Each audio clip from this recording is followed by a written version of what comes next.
Thanks for joining me. Guess what time it is? It is time for Meet the Scientist Monday, the exciting time when we talk about people that are doing science around the world right now, not just old dead white men from long time ago. Today we are going to be talking about is Michel V, said in my best French accent. He is a structural engineer. So Michel is the head of the bridge department of CETRA, which is France's transit service. So think like our light rail or like a bus system, that kind of thing. So it's a transit service, and he's in charge of the bridges for those, transit trains and stuff to go over.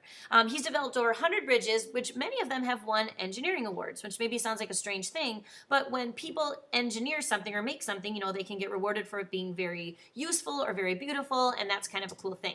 Here's a couple of the bridges that he has designed that won awards. So it's the Millau Viaduct, stands about 1,125 feet above the ground. And this means that the Eiffel Tower could fit underneath it with 62 feet to spare. That's how tall that bridge is, like how crazy tall that would be.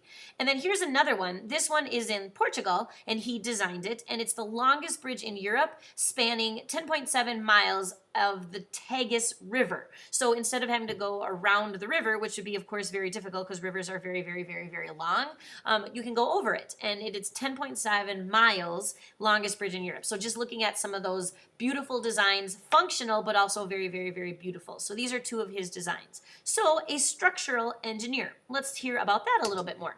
So if you are interested in that kind of idea, building structures, probably you're going to get some higher level math classes, some general engineering, and maybe a heavy load of English courses because of all the reports and things you need to write. You're probably going to go to a four-year university and get a bachelor's degree in what is known as structural engineering. And you're probably also going to have to take some certification tests to make sure that you learned all the stuff you're supposed to learn so that you will be safe and design things that are, of course, really good at it. Probably average for a structural engineer is $82,000, which is very, very comfortable in terms of if you're smart about making choices in terms of bills and debt. You can feel very comfortably on that, especially if you're just supporting yourself. But even if you need to support a family, that is something that's possible. And you pay for, car payments and insurance and house payments and buy food and clothes and those kinds of things.